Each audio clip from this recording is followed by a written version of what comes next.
So here we are now.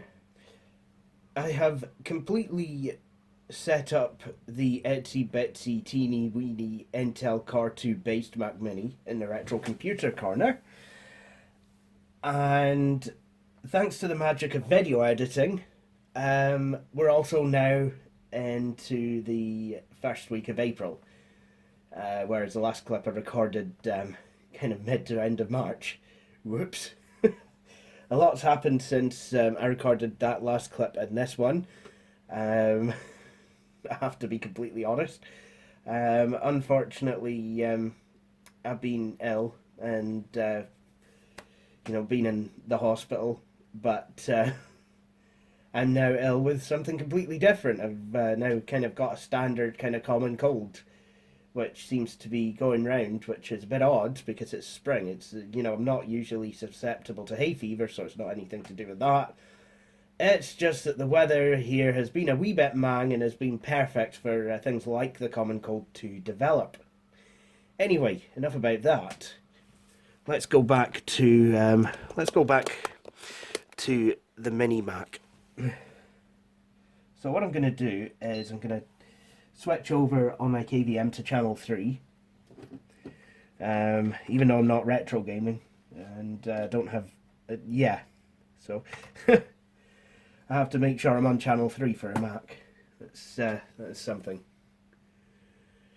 So I don't know why it does it, but for some reason the KVM is always picking up the Mac Mini even if it's unplugged, so it will always just kind of flash. It's a bit odd, but hey ho. Anyway, let's see if I can power this on. Let's see if I've got this plugged in right. Yep.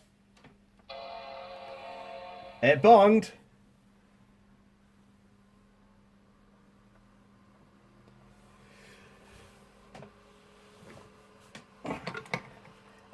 And as you can see, it's detected the correct display and put the resolution of the boot screen to 1024 by 768, which matches the resolution of the display. And the reason it's done that, now this is because that's what it's supposed to do. I did have problems before with it though, because I was using a cheap VGA to DVI adapter. Of course, this monitor is VGA, as is the switch and the KVM switch. So to convert that into the DVI needed for the Mac Mini, I was using this cheapo corner adapter, and it's blooming terrible. I mean, it works, but would only let me go up to 1024 by 760. Well, actually, it would boot up at 800 by 600. The login screen would be at 800 by 600. It would let me set the resolution at 1280 by 1024. But on 1070 it would say that the monitor is at an unsupported resolution. It wasn't until 1075 was installed that that sorted itself out. But I decided to swap over a Belkin VGA to DVI adapter. And, as soon as I did that, that was it. All working perfectly tickety-boo. Now, I've just been out and bought a replacement DVI to VGA adapter today from a local computer shop. And, to be honest, it's a bit of a disappointment because it's doing the same thing. I mean, I've obviously tried this right angled connector with the beast, and it's sent Ubuntu completely mang. Doesn't want to. I mean, this one will only let me take it up to 1024 by 768. NVIDIA drivers will let me go up to 1366 by 768 on a 5x4 display. How? Why would I want that? That's just no. Just stop it. So I've ordered another Belkin adapter, so that should be coming, and I'm going to plug that into the back of the beast, and then hopefully I'll get full functionality from it as well. I don't see there being a problem in Windows, but you never really know, so I'm just going to wait on that adapter appearing. Anyway, enough about that. Let's log on.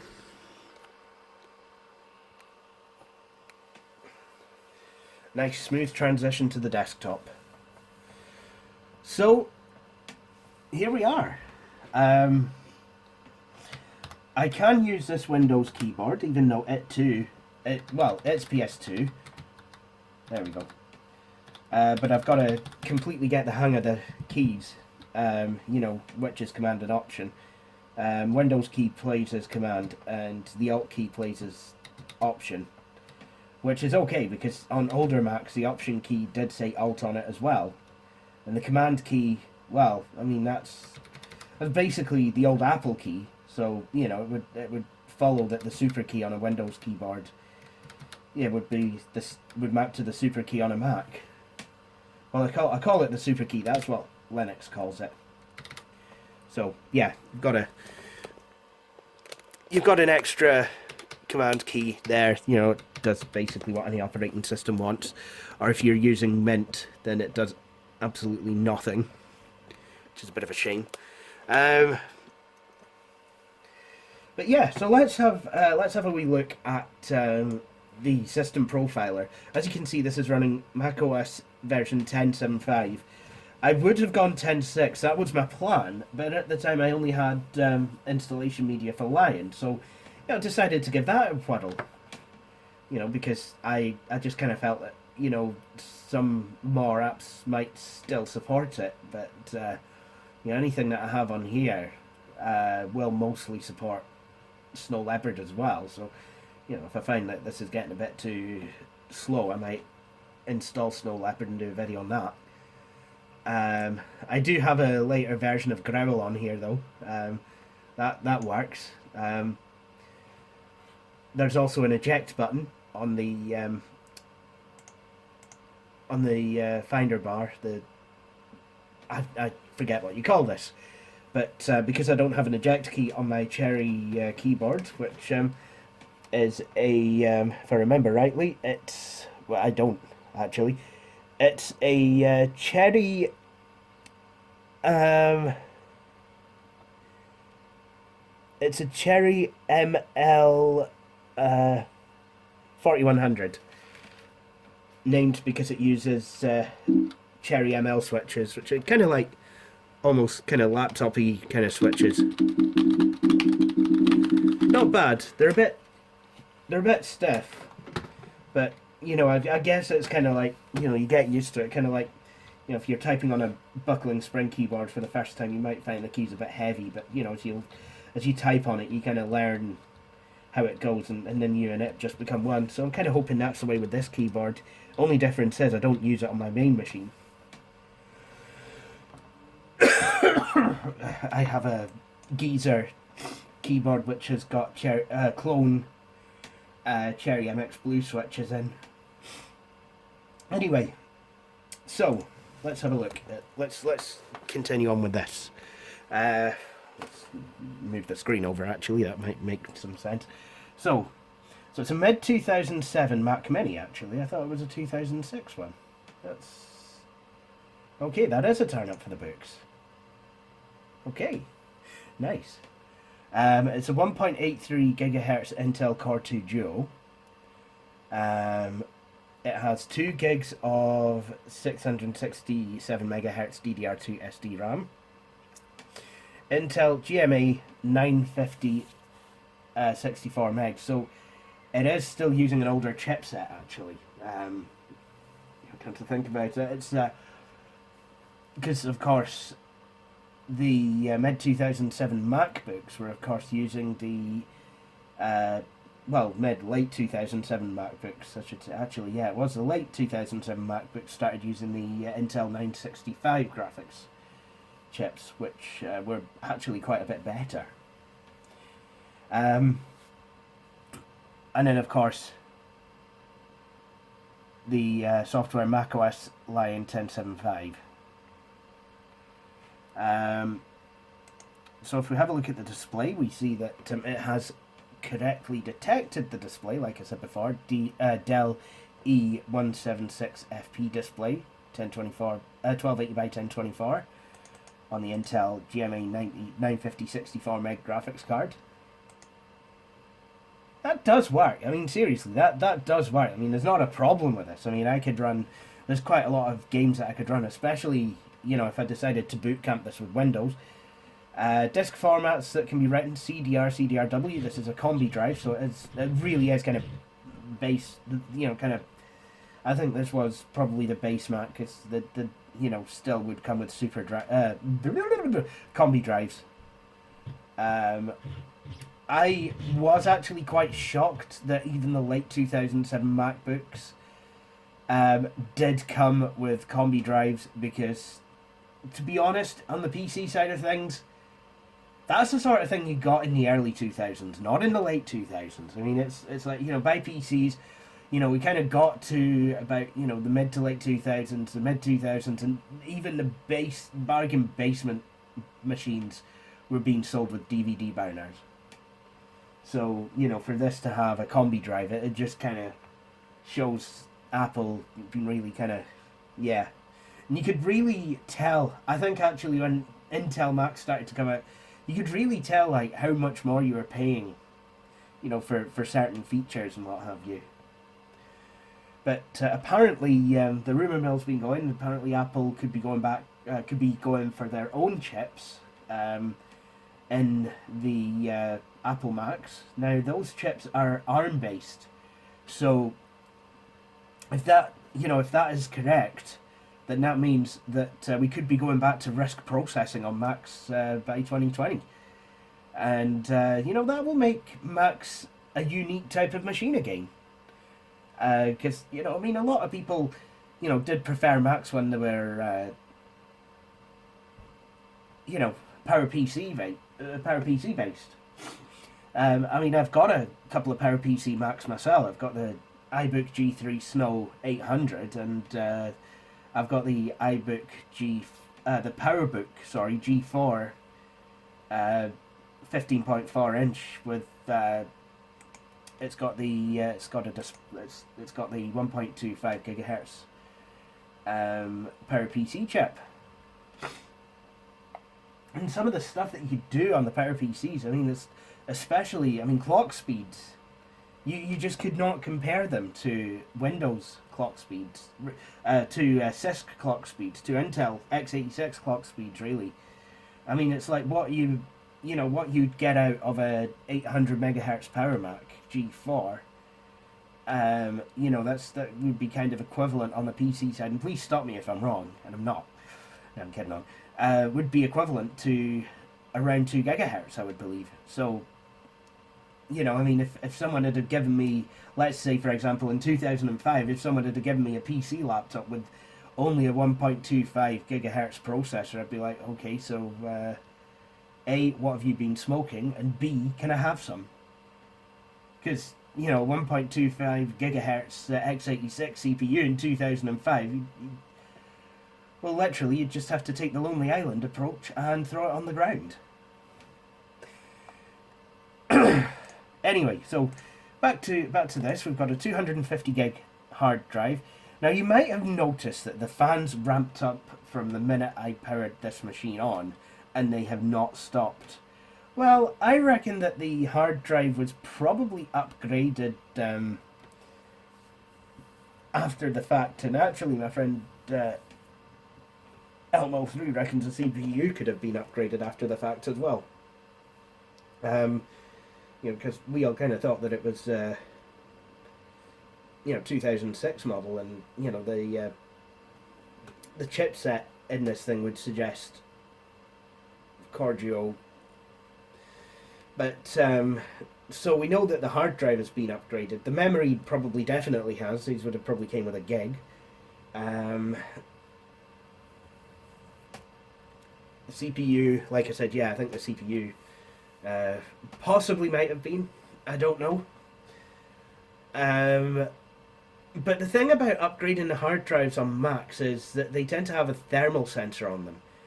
And a rookie mistake that I would probably make, even knowing about the sensor, is that, they tend to get ripped off, when someone kind of plonks in a new hard drive. So, obviously without that thermal sensor there, the machine's going to go into kind of panic mode, kind of limp home mode, and just kind of turn the fans to full. Luckily, it doesn't appear to downclock anything, or you know, do something like that. But yeah, it can be a bit annoying. I mean, this is a tiny little machine, and yet it makes more noise than the Beast when it's up and running. I mean, okay, the Beast has got, obviously, a Core 2 quad in it now and a GTS 250, but it knows how to spin the fans down once it gets going. Anyway, so memory, like I said, 2 gig, DDR2, 667 modules. I would like to upgrade this to 4 gigs, and at some point I probably will. So that, like I said, the latest version of macOS 10 this can run is 10.7.5, although you can do some kind of hack or what have you, kind of dirty, shady business dealing going on, and get something like 10.8 or 10.9 installed.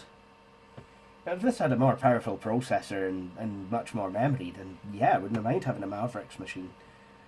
But anyway, let's have a look at this. Let's have an actual look at the install on this machine. So, as you might have guessed, I do have GarageBand on here.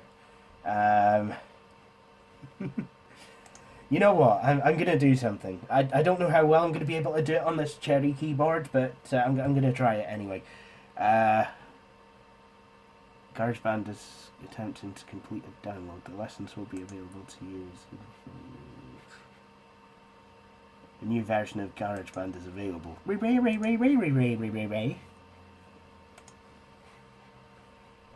Yeah. I know a new version of everything is available, but I mean, I'm on 10.7. What do you want me to do? Of course, you've got to buy a new Mac. Give me your money. Anyway, let's see.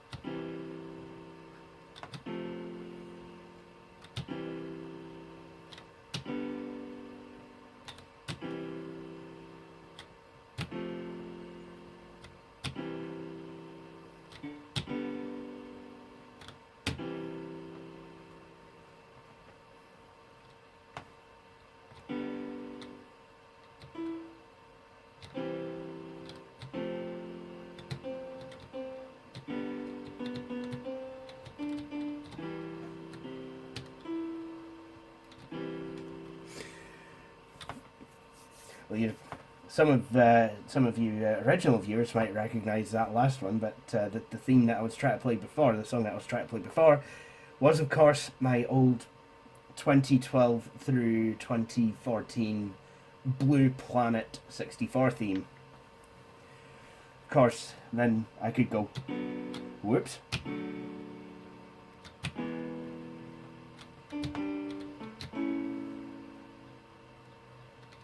Okay, I'll stop that now. Obviously, it's a bit more difficult to play on a Cherry keyboard than it would be on a piano keyboard. I believe I used a piano keyboard to compose the 2015 and 2017 themes. So what else do we have?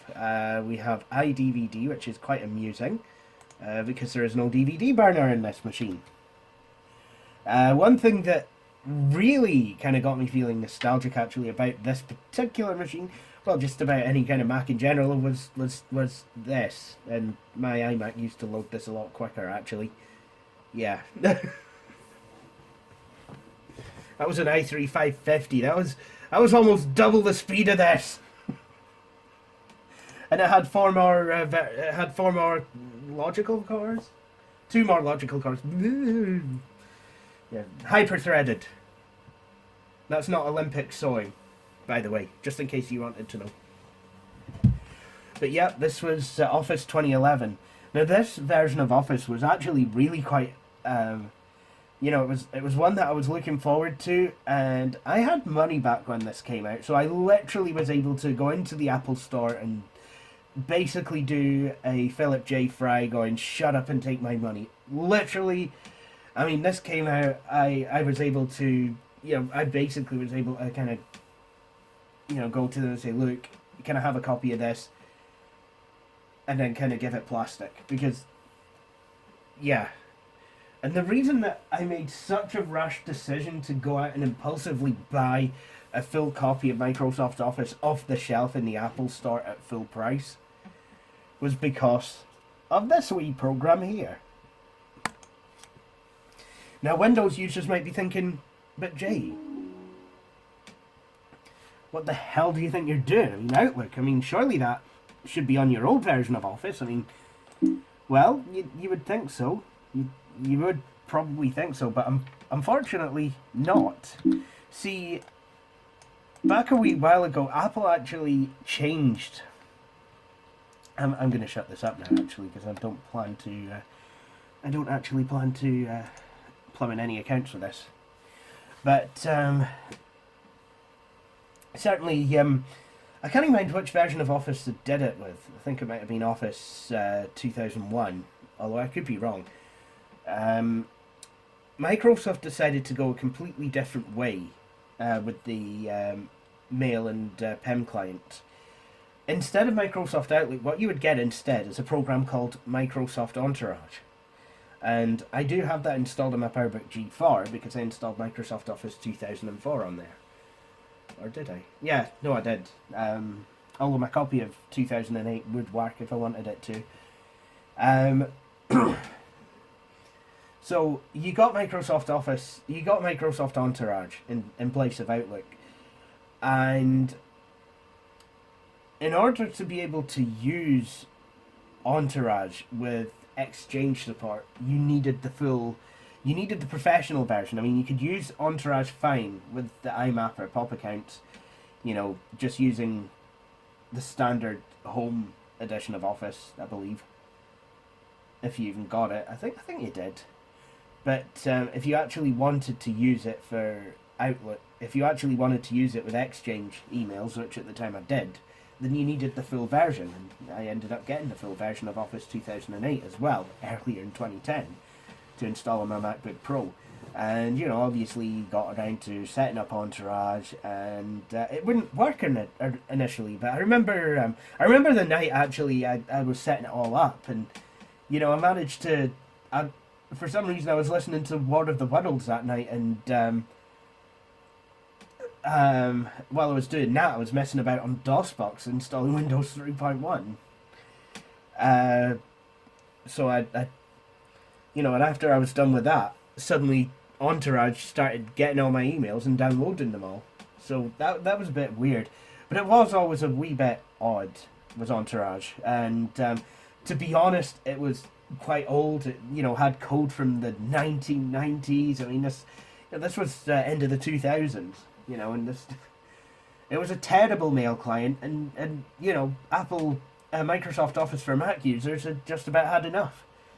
So when they announced Office 2011 with Outlook, well, some of us might have celebrated that fact and might have given Microsoft all of our money.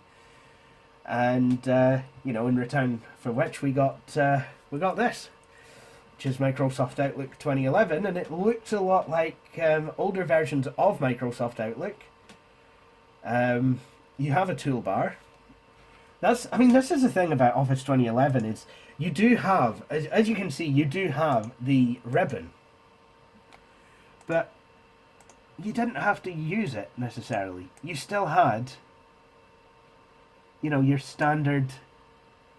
Oops, well, that's not what I wanted. You still had at least a couple of standard toolbars, which for some reason won't show on here. I don't. I don't understand. There we go. But yeah, okay. A lot of the toolbars were, gone, from previous versions of Office. But you could still kind of put them back if you wanted them there. So it was the transition to the ribbon interface was done a lot more slowly on Mac OS than it was on Windows. And, by the time this came around, I kind of liked it because I was able to put buttons up here that I wanted that, I would use. But at the same time, I was able to, take advantage of the ribbon interface. So that, that was something that I really quite liked. It was a good compromise between new and old. So, yeah, I mean, it would keep most people happy. I would have thought anyway, it would keep most people happy. It'd keep happy those that are ready to upgrade and, take advantage of the ribbon and the, the relevant toolbars coming up when you need them. But it would also keep a lot of the old users happy because they'd have toolbars. And more importantly, you still had your tried and tested menu structure that's basically been with us since the early 90s, except I don't remember a font menu being available on the Windows version of Microsoft Word. I just don't, so that's definitely a Mac thing. Definitely. Office 2016, actually, Office 2011, it had quite a long life actually on the Mac, because whereas Office 2010, which is Office 2011's Windows counterpart, Office 2010 got an upgrade obviously to Office 2013 in 2013. There wasn't an equivalent Office 2014 for this. So when Office 2016 came out, that literally has came out on pretty much any platform you can name apart from Linux, which is a bit of a shame actually.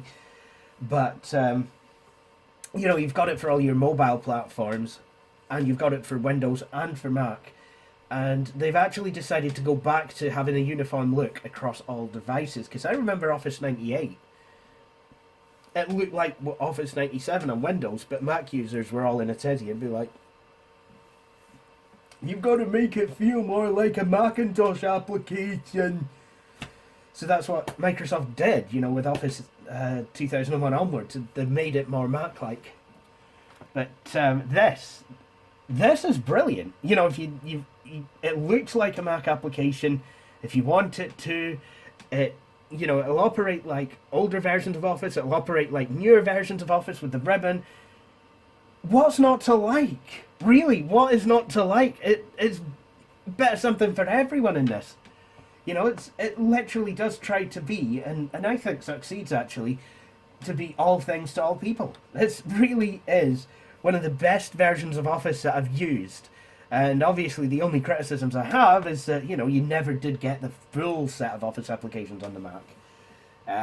So if you wanted Publisher, people would be like, well, you can use Word as a publishing program. Yes, you can. And I actually did it with, I've actually done that with great results, believe it or not. I had a former flatmate came to see me when I had my iMac, and she was, she teaches Russian, or she was at the time, and she said, Jay, I need, I would like a leaflet advertising my Russian tuition. Is there anything that you could do for me?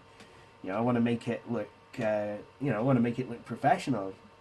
And what I was able to do was come out with a threefold leaflet that had pictures of various Russian landmarks, watermarked, and, and text on top, kind of darker text. And, obviously being a Mac, it was easy as anything to switch to a Cyrillic keyboard layout, and then this person was able to type things in Russian and in English and what have you.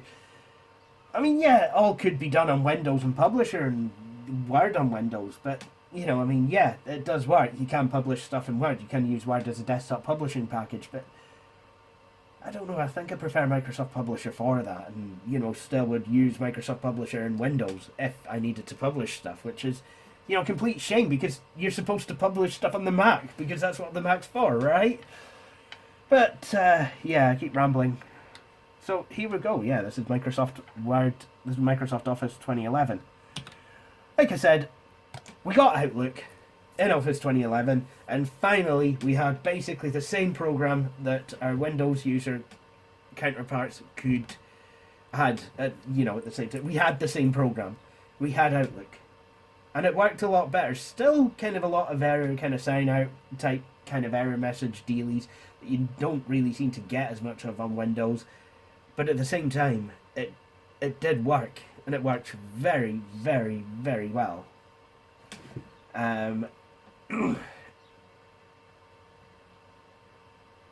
You know, and it had sounds that are kind of very similar actually to Windows 10. I wonder if I can get some of those sounds to play for you. I did manage actually to go into the Outlook.app and change one of the sounds thing, and I think I scared my flatmate. She was like, "Your computer was yelling at me."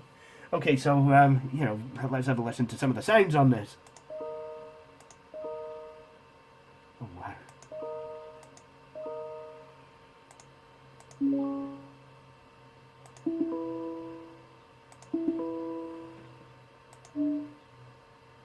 Yeah, mailbox sync error. Heard that quite a lot. No more new messages. So, sound a wee bit Windows 80. Those sounds do bring back some memories, I'll tell you.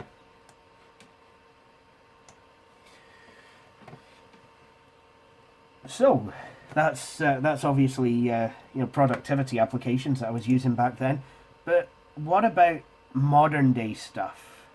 Well, modernish day stuff. Can you use this Mac to do modern day applications like the web? Well, in a word, no. And the reason for that is Firefox is no longer supported on OS 10.7 anything, and hasn't been since version 45. I mean, this is the last version to support it.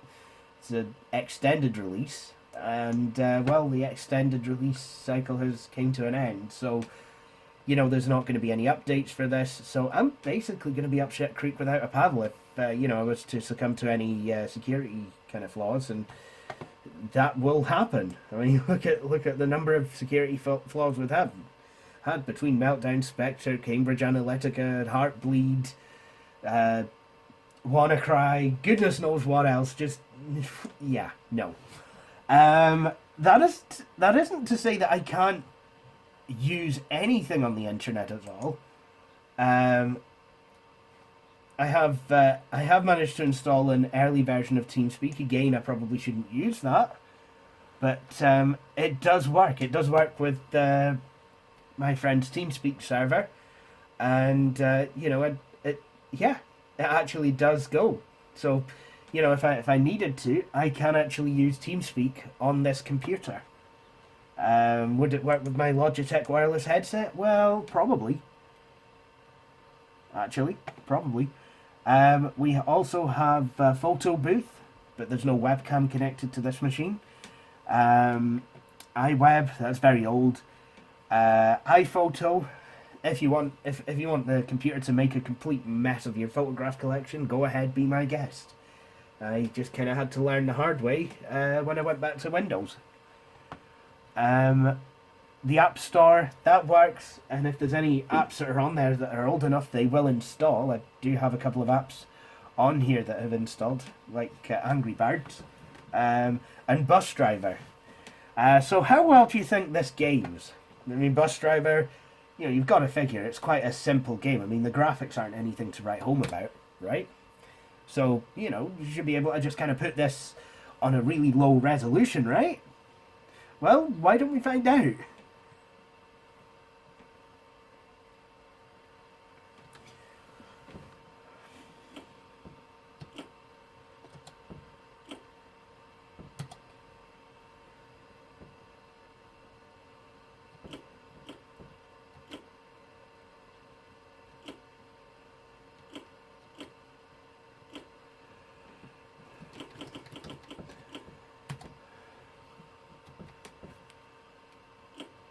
Well, at least it's keeping in with my display aspect ratio, 640 by 512.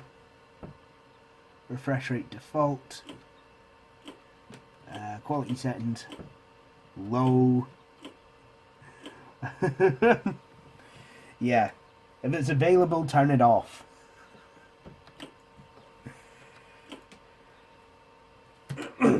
So this is a game that I used to play on my iMac, my mid-2010 iMac. Like I said, admittedly, that played a lot better. That had a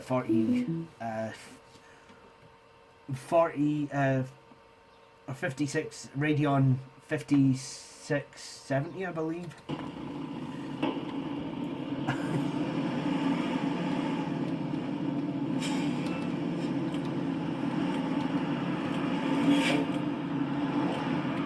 Actually, now that I've really kind of turned this down, this is actually playing quite well. I did try it before, and I can't turn the indicators off. Jings.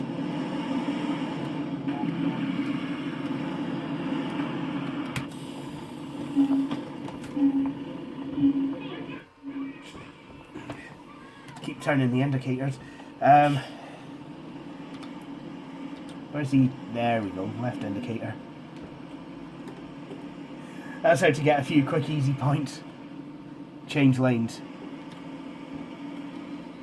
Change lanes responsibly. Oh. And that's how to lose points, is to go through your red traffic lights. Well, I managed to not shock any of the students, even though I was going at a fair whack. Come on, kids, we're late for school. Actually, I'm taking you guys swimming. I remember I used to go swimming with school. I used to obviously go on a wee bus, wee LDV convoy. Leyland Daff.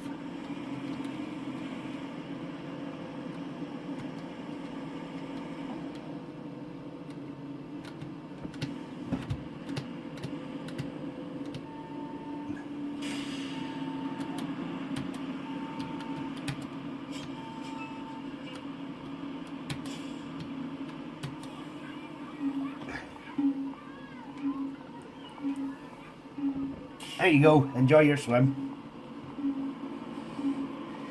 Don't drown.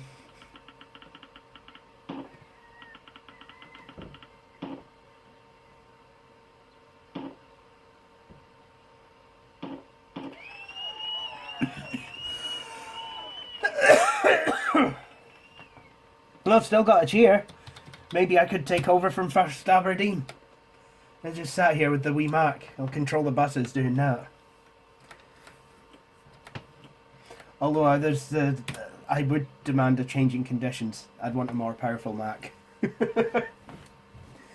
And then I'd have to go on strike as well, so that wouldn't really work. I do obviously now have the Windows version of this game, but I was able to get it for free on the Mac App Store. So that's quite something, whereas I had to pay for it on Windows. I did eventually manage to get it on Steam for literally buttons on one of their many sales. Thanks, Gaben. And here's obviously another app that I do use on, well, I did actually make quite a bit of use of on the Mac, and it's called Paintbrush. And essentially what it is a clone of Windows Paint. And as that, it works really quite well. I've actually drawn quite a few pictures with this. You know, while I had Macs. So that, you know, that was something that I used. It has all the same kind of features as Windows Paint does, and not really anything more, and certainly not really anything less. So that worked.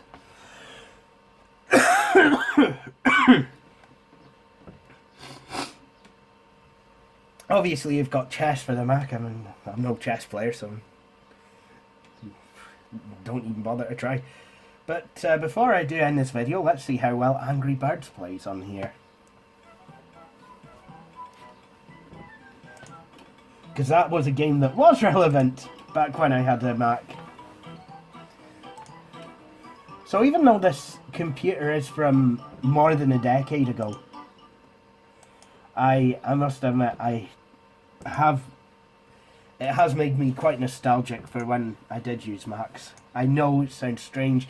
You know, how can you be nostalgic for like the beginning of the decade? It's especially when it wasn't actually that great of a time for me. But you know, I'm not nostalgic about most of the stuff that happened. Sure, I joined. You know, there was some good things that happened. I obviously met Billy Corrin, and you know, through that met LML3, Sansu 350A, Power Mac Galaxy, Matthew H16, Gaben Pelican, Declan, forget what his name is, on anything, something to do with Yef. Obviously met Jack Stavros. So, you know, I mean, there has been some good things that happened in the 2000s, you know, even with the Mac, you know, the Mac made this, you know, a lot of this possible, but at the same time, I think things did kind of get better for me in 2014 when I was running, of all things, Windows 8.1. And I did really well there. This game runs absolutely beautifully on this machine. Who would have thought it? I would have never thought that a game that was showcased as, you know, as the killer app for a phone with a 600 megahertz processor would run on a dual-core 1.83 gigahertz Mac. I mean, who'd have thunk it? Pick. Finally, I got 3 stars. I don't know why, but you can't get this on Windows, even though, I mean, this should be available on Windows. Like the original Angry Birds game and Angry Birds 2, these should be available on Windows because, well, Microsoft have got an app store, but you also do find Windows on tablets, and that's, you know, this game was originally designed for touchscreen devices. So, come on, Rovio, sort it out. Get yourself a Microsoft Store account. Get creating stuff, you know, and put this on there because I want to play this on my Dell Venue tablet. Whee! Splodge. That went well. That went so well, and I'm actually going to quit to the desktop in disgust. So, one other question that you might be having is optical drive. Does it actually do a thing? Does it actually work? Apple took away the optical drive. Well, let me put it to you this way. I installed macOS 10.7 off of a DVD. I installed iLife off a DVD. And now we're going to load in this Christmas for Windows 8.0 disc for no other reason than, for some reason, it's here. So I'm going to basically load up the wrong software for the wrong platform at completely the wrong time of year. A beautiful spring day in April.